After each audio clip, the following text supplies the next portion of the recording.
నమస్తే, welcome to doctor సలహా. ఈరోజు మనం ప్రముఖ ఈఎన్టీ డాక్టర్ గారి సలహాలను సూచనలను తెలుసుకుందాం. ప్రస్తుతం మనతో ఉన్నారు. గత 5 సంవత్సరాలుగా చెన్నైలోని శ్రీరామచంద్ర హాస్పిటల్ నందు పనిచేసి ప్రస్తుతం నెల్లూరు నగరంలో దీపక్స్ ఈఎన్టీ కేర్ నందు వైద్య సేవలు అందిస్తున్న doctor G Deepak Chowdary, MBBS MS ENT cochlear implant specialist గారి సలహాలను సూచనలను తెలుసుకుందాం. ఈరోజు మన డాక్టర్ సలహా కార్యక్రమంలో వినికిడి లోపం ఎందుకు వస్తుంది, పుట్టుకతో వినికిడి లోపం ఉంటే నయమవుతుందా లేదా, వినికిడి లోపం ఉంటే ఏ వయసులో ఆపరేషన్ చేయించుకోవాలి, ఆపరేషన్ చేయించకపోతే ఏమవుతుంది, వినికిడి మిషన్కి ఇంప్లాంట్కి తేడా ఏమిటి, ఆపరేషన్ అయిన తర్వాత తీసుకోవాల్సిన జాగ్రత్తలు, చెవిలో చీము ఎందుకు వస్తుంది అనే దాని గురించి డాక్టర్ గారిని అడిగి తెలుసుకుందాం. వారి మాటల్లో. శివాబి ప్రేక్షకులకు నమస్కారం.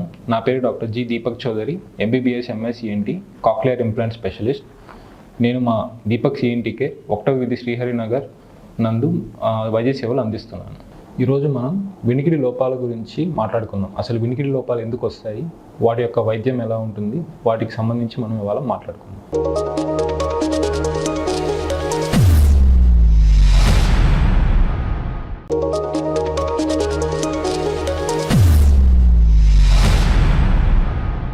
నమస్తే డాక్టర్ గారు, వినికిడి లోపం ఎందుకు వస్తుంది? కొంతమంది చిన్నపిల్లలకి పుట్టుకతో జన్యుపరమైన కారణాల వల్ల వినికిడి లోపం వస్తుంది. కొన్నిసార్లు మేనరిక పెళ్ళిళ్ళ వల్ల కానీ, లేదా చుట్టుపక్కల ఉన్న వాతావరణం, జన్యుపరమైన కారణాల వల్ల వినికిడి లోపం అనేది పుట్టుకతోనే వస్తుంది. లేదా చెవికి ఏదైనా ఇన్ఫెక్షన్ అయినప్పుడు కానీ, చెవిలోంచి చీము కారుతున్నప్పుడు, లేదా చెవికి ఏదైనా దెబ్బ తగిలినప్పుడు వినికిడి లోపం అనేది వస్తుంది.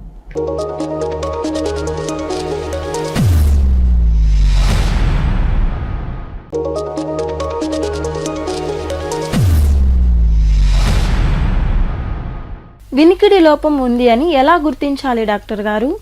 సో అసలు వినికిడి లోపం ఉంది అని మనం ఎలా గుర్తిస్తాము అంటే, కొన్ని ఆడియోలాజికల్ టెస్ట్ అంటాం. అంటే కొన్ని మైక్రోఫోన్స్ లాగాను, అలాగే చెవిలో కొన్ని పరికరాలను పెట్టి వినికిడి లోపం ఉందా లేదా అని గుర్తిస్తాము. అలాగే ఎంత వినికిడి తగ్గింది అనేది కూడా మనం గుర్తించవచ్చు.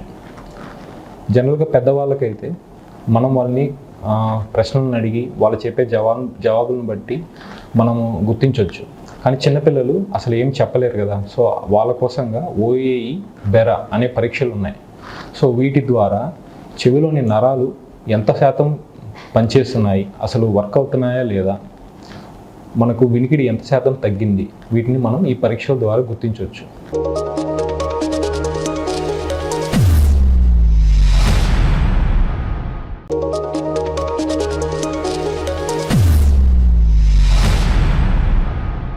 డాక్టర్ గారు, పుట్టుకతోనే వినికిడి లోపం ఉంటే నయమవుతుందా లేదా?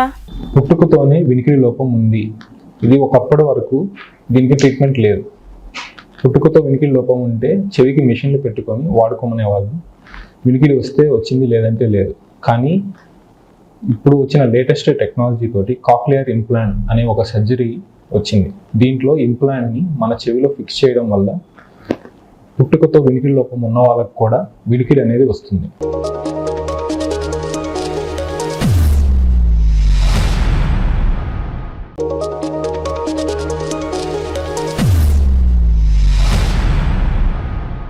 ఆపరేషన్ చేయించుకోకపోతే ఏమవుతుంది డాక్టర్ గారు? సో ఒకవేళ ఆపరేషన్ చేయించుకోకపోతే ఏమవుతుంది? సపోజ్ మన చెవిలో నుంచి చీము కారుతుంది, దానివల్ల మనకు వినికిడి అనేది తగ్గింది అనుకోండి.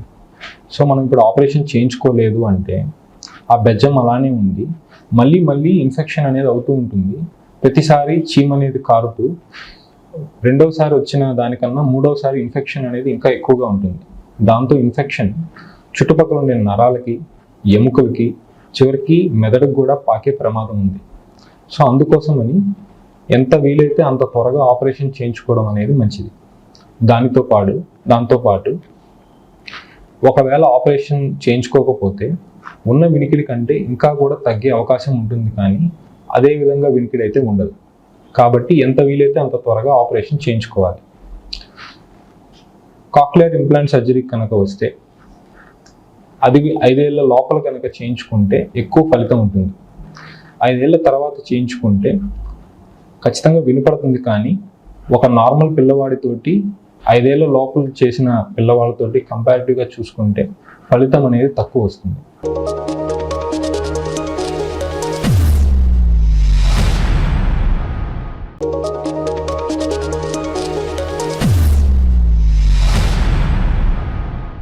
డాక్టర్ గారు, ఆపరేషన్ అయిన వెంటనే వినికిడి వస్తుందా?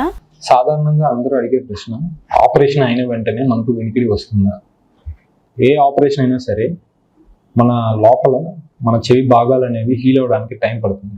అందుకోసం మనం చేసిన ఆపరేషన్ యొక్క సివియారిటీని బట్టి వినికిడి అనేది మళ్ళీ తిరిగి రావడానికి టైం పడుతుంది. సపోజ్ ఒక చిన్న బెజ్జం మాత్రమే ఉంది కన్నబేరిలో, వేరే ఇన్ఫెక్షన్ ఏం లేదు, ఎముక ఇన్ఫెక్షన్ కానీ వినికిడి ఎముకలు కానీ ఎలాంటి డ్యామేజ్ జరగలేదు. అలాంటి వాళ్ళకి 1 నెల తర్వాత నిదానంగా హీలింగ్ అయిన తర్వాత స్లోగా వినికిడి అనేది వస్తుంది. కొంతమందికి వినికిడి ఎముకలు డ్యామేజ్ కూడా అయి ఉంటాయి. సో అలాంటి వాళ్ళకి 2 నుంచి 3 నెలల పాటు టైం పడుతుంది వినికిడి అనేది తిరిగి రావడానికి.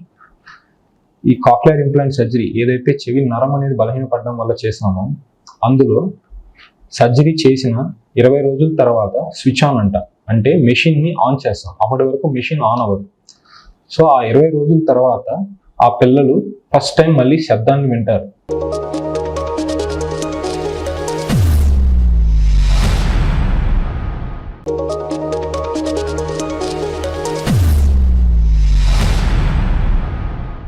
డాక్టర్ గారు, కాక్లియర్ ఇంప్లాంట్ అంటే ఏమిటి? సో ముందుగా మనం కాక్లియర్ ఇంప్లాంట్ గురించి తెలుసుకునే ముందర అసలు నార్మల్ చెవిలో వినికిడి ఎలా ఉంటుందనేది తెలుసుకుందాం. సో మన చెవి 3 గదులుగా డివైడ్ అయి ఉంటుంది. ఇది బయట గది, ఇది మధ్య గది, ఇది లోపల గది. సో మన శబ్దం అనేది బయట గది నుంచి కన్నబేరి వరకు రీచ్ అవుతుంది. కన్నబేరి బయట గదికి మధ్య గదికి మధ్యలో ఉంటుంది. సో కన్నబేరి నుంచి మధ్య గదిలో ఉన్న ఎముకలకి, అక్కడి నుంచి లోపల గదిలో ఉన్నటువంటి నరాలకి శబ్దం అనేది రీచ్ అవుతుంది. నరాలు శబ్దాన్ని మెదడుకు తీసుకొని వెళ్తాయి. కాక్లియర్ ఇంప్లాంట్లో మనం ఏం చేస్తాము అంటే, ఇంప్లాంట్ని డైరెక్ట్గా ఈ నరాన్ని స్టిమ్యులేట్ చేసేలాగా మనం అమరుస్తాం. సో దాంతో శబ్దం అనేది డైరెక్ట్గా నరాన్ని రీచ్ అవ్వడం వల్ల మెదడుకు త్వరగా రీచ్ అయ్యి వినికిడి అనేది బాగుంటుంది. కాక్లియర్ ఇంప్లాంట్ అనేది 20వ శతాబ్దంలో అతి గొప్ప ఇన్వెన్షన్. సో ఈ ఇంప్లాంట్ అంటే పుట్టుకతో వినికిడి లోపం ఉన్న చిన్నపిల్లలకి ఈ ఇంప్లాంట్ని మనం సర్జరీ చేసి చెవి లోపల ఫిక్స్ చేయడం వల్ల వాళ్ళకి తిరిగి వినికిడి వస్తుంది.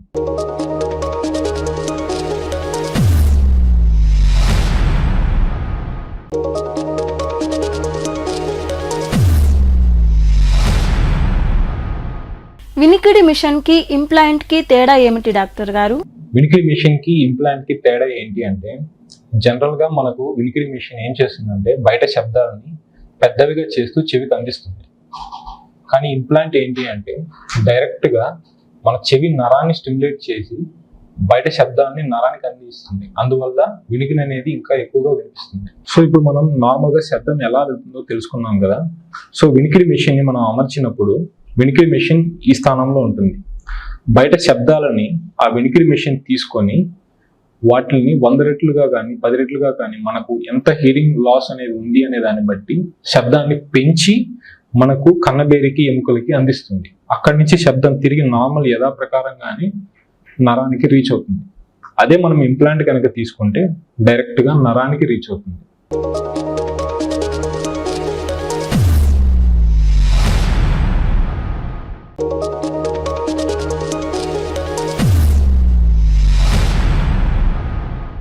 డాక్టర్ గారు, వినికిడి లోపం ఉన్నప్పుడు మిషన్ వాడడం మంచిదా లేదా ఇంప్లాంట్ చేయించుకోవడం మంచిదా డాక్టర్ గారు? సో వినికిడి లోపం అనేది ఉంది అంటే ముందుగా వాళ్ళని 2 కేటగిరీస్గా మనం డివైడ్ చేస్తాం.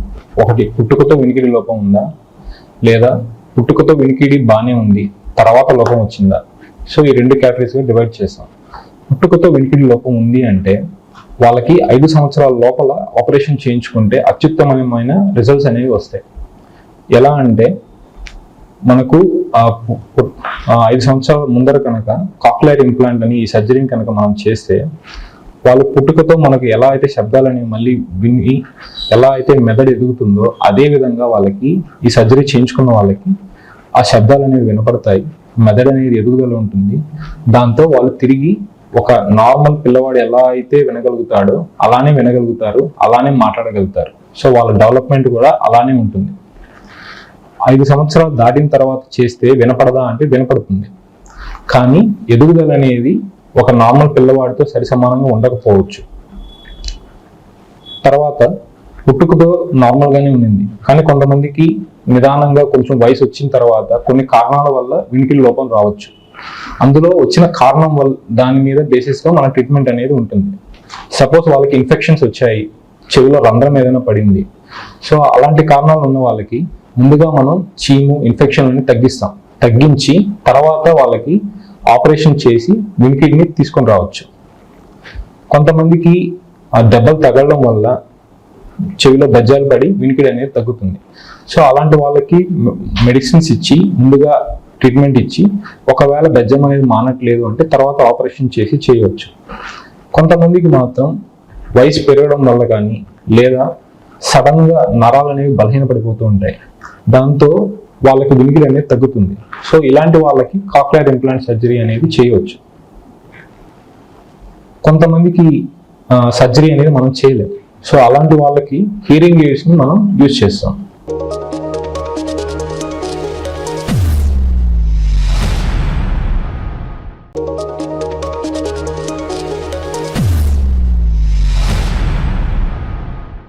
చిన్న పిల్లల్లో వినికిడి లోపం ఉంది అని ఏ పరీక్షలు చేసి గుర్తిస్తాము డాక్టర్ గారు? సో చిన్నపిల్లలు మనకి నోటితో చెప్పలేరు కాబట్టి వాళ్ళకి మనం పరీక్షలు చేసి వాళ్ళకి వినికిడి లోపాన్ని మనం గుర్తిస్తాం.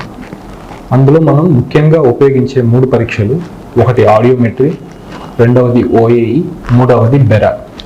సో ఈ పరీక్షలను చేయడం వల్ల మనం గుర్తించవచ్చు. సో దీనికి వరల్డ్ హెల్త్ ఆర్గనైజేషన్ కొన్ని గైడ్లైన్స్ని కూడా ఇచ్చారు. దాని ప్రకారంగా పుట్టిన పిల్లవాళ్ళు మొదటి నెల లోపల ఓఈ అనే ఆ టెస్ట్ని మనం చేయించాలి. అందులో కనుక పిల్లలు పాస్ అయితే వాళ్ళ హియరింగ్ నార్మల్గా ఉన్నట్టు, వాళ్ళకి ఇంకా వేరే ఏ టెస్ట్ అవసరం లేదు. ఒకవేళ అప్పుడు ఆ టెస్ట్లో ఫెయిల్ కనుక అయితే తిరిగి టెస్ట్ని 3వ నెలలో రిపీట్ చేయాలి. సో రిపీట్ చేసినప్పుడు ఓఈతో పాటు బెరా అనే టెస్ట్ని కూడా మళ్ళీ చేస్తాం. సో అందులో కనుక ఒకవేళ పిల్లలు పాస్ అయ్యారు అంటే వాళ్ళకి వేరే ఏ టెస్ట్ అవసరం లేదు. ఒకవేళ అందులో బెరా అనే ఆ టెస్ట్లో వాళ్ళు కనుక ఫెయిల్ అయ్యారు, హియరింగ్ అనేది సరిగ్గా లేదు అనేది కనుక వచ్చింది అంటే వాళ్ళు 6వ నెల నుంచి ఖచ్చితంగా మెషిన్ అనేది హియరింగ్ ఎయిడ్ని పెట్టుకొని మనం వినికిడి కోసం ప్రయత్నించాలి. ఇంప్రూవ్మెంట్ కనుక లేదు అనుకుంటే ఎంత వీలైతే అంత త్వరగా 1 సంవత్సరం నిండిన తర్వాత ఆపరేషన్ వెళ్ళాల్సి వస్తుంది. సో వినికిడి మెషిన్ అనేది జనరల్గా మనం మ్యాక్సిమం 3 నెలల పాటు ఇస్తాం పిల్లలకి. సో ఆ 3 నెలల పాటు వాళ్ళకి వినికిడి ఇంప్రూవ్మెంట్ ఎలా ఉంది, వాళ్ళ రెగ్యులర్ లైఫ్ ఎలా ఇంప్రూవ్ అవుతుంది, వాళ్ళ సోషల్ స్కిల్స్ ఎలా ఇంప్రూవ్ అవుతున్నాయి అనే దాన్ని మనం గమనిస్తాం. సో ఈ 3 నెలల్లో కనుక వాళ్ళకి ఇంప్రూవ్మెంట్ అనేది బాగా వస్తుంది అంటే హియరింగ్ ఎయిడ్స్ని మనం కొన్ని నెలల పాటు కంటిన్యూ చేయవచ్చు. కానీ ఈ 3 నెలల్లో వాళ్ళకి ఎలాంటి ఇంప్రూవ్మెంట్ లేదు, అసలు వాళ్ళకి వినపడడం కూడా సరిగ్గా లేదు, స్పందన అనేది సరిగ్గా ఇవ్వలేకపోతున్నారు అంటే వాళ్ళకి వెంటనే ఇంప్లాంట్ సర్జరీని మనం రికమెండ్ చేస్తాం.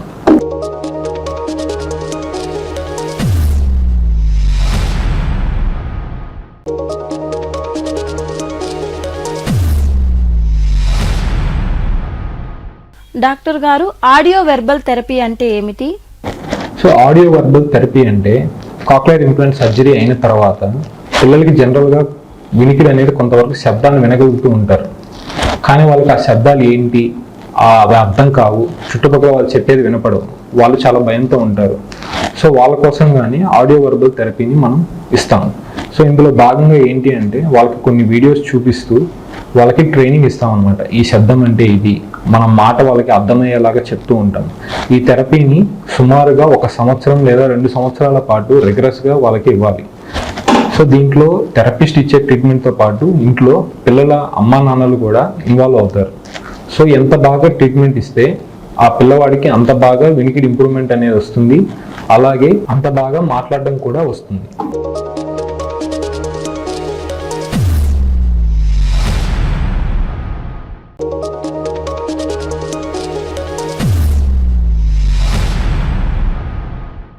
చెవిలో చీము ఏ కారణాల వల్ల వస్తుంది డాక్టర్ గారు? సో చెవిలో చీము అనేది ఏ ప్రదేశాన్ని బట్టి ఒక్కొక్క కారణం వల్ల వస్తుంది.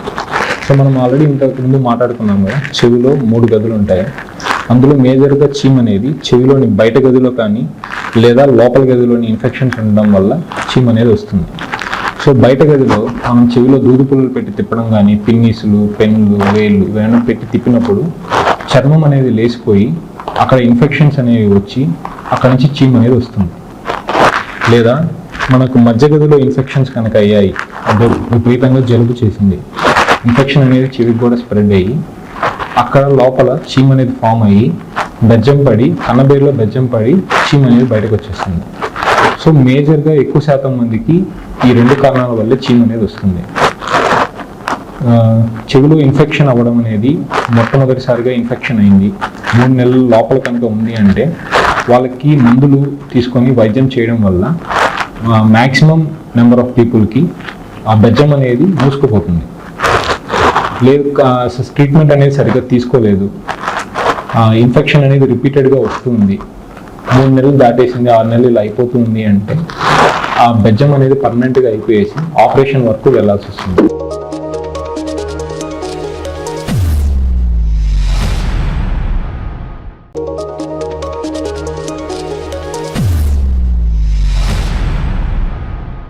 చెవిలో మధ్య గది నుంచి చీము వస్తే ప్రమాదమా డాక్టర్ గారు? సో మనం ఇప్పుడు ఆల్రెడీ మాట్లాడుకున్నట్టుగా చెవి మధ్య గదిలోంచి కనుక చీము వస్తూ ఉంది అంటే చెవిలో ఈ కన్నబేరులో ఈ విధంగా బెజ్జాలు అనేవి పడతాయి. సో కన్నబేరులో బెజ్జం పడింది అంటే వినికిడి అనేది తగ్గుతుంది. అలాగే చీము అనేది రిపీటెడ్గా వస్తూ ఉంది అంటే చెవి లోపల ఎముకలు కూడా అరుగుదల అనేది స్టార్ట్ అవుతుంది. సో దీంతో వినికిడి లోపం అనేది పెరుగుతూ ఉంటుందే కానీ అది తగ్గదు. అలాగే చీమ్ అనేది రిపీటెడ్గా సంవత్సరాల తరబడి వస్తూ ఉంది అంటే ఇన్ఫెక్షన్ అనేది పక్కనున్న ఎముకలకి అలాగే మెదడుకు కూడా పాకే ప్రమాదం ఉంది. మెదడుకు కనుక పాకితే పక్షవాతం, ఫిట్స్, అలాగే తలనొప్పులు ఎక్కువగా రావడం, ఫీవర్ ఉండి ఎక్కువ హాస్పిటల్ బెడ్లో ఎక్కువ కాలం ఐసీయూలో అడ్మిట్ అయ్యే పరిస్థితి కూడా ఉంటుంది.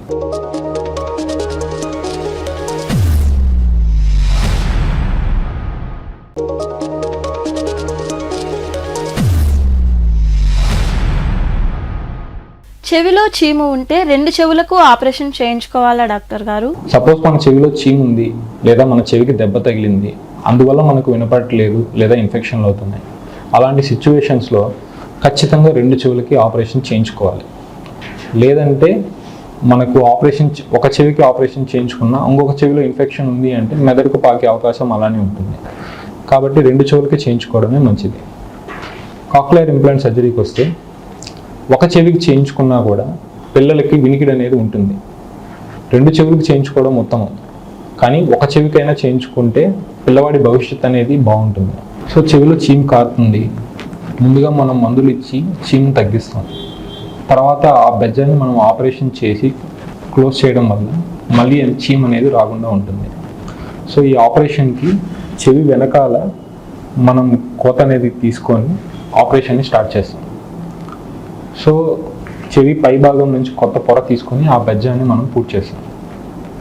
ఇందులో లేటెస్ట్గా వచ్చిన అడ్వాన్స్ ఏంటి అంటే ఎండోస్కోపిక్గా ఈ సర్జరీని మనం చేయొచ్చు. ఎండోస్కోపిక్గా అంటే చెవి లోపల భాగం నుంచి మనం కెమెరా యూజ్ చేసి చేస్తాం. సో దీనివల్ల అడ్వాంటేజ్ ఏంటి అంటే చెవి షేప్ ఏ విధంగానూ చేంజ్ అవ్వదు, అలానే ఉంటుంది, ఘాట్ అనేది బయటకు కనపడకుండా ఉంటుంది.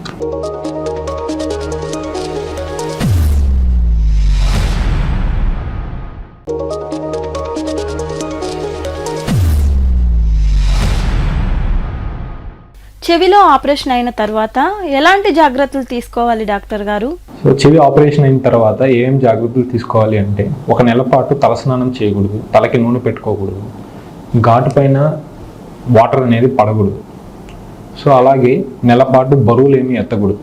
సో బరువులేమి ఎత్తడం వల్ల మనం తీసిన ఆ కోత పైన ప్రెషర్ అనేది పడుతుంది, అలాగే పెట్టిన గ్రాఫ్ట్ పైన కూడా ప్రెషర్ పడుతుంది. కాబట్టి బరువులేమి ఎత్తకూడదు. జలుబు చేసే ఫుడ్ ఐటమ్స్ ఏవి తీసుకోకుండా ఉండాలి.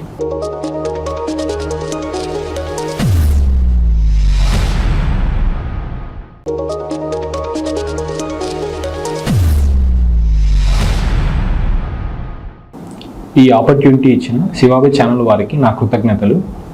నేను doctor G Deepak Chowdary, MBBS MS ENT, cochlear implant specialist.